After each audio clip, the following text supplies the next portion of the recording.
guys, welcome back to You and I Can Cook.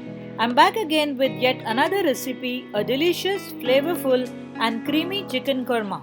Onions, nuts and yogurt form the base for this creamy chicken korma. Coconut, almonds and poppy seeds are also used to make the base. This recipe originated in the Indian subcontinent during the Mughal Era and later became immensely popular across the world. You can serve this with naan, paratha, roti, etc. Let's check out the recipe now.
this video, do give it a thumbs up and don't forget to subscribe to my channel for more interesting videos. Click on the bell icon to get notified when I upload my new videos.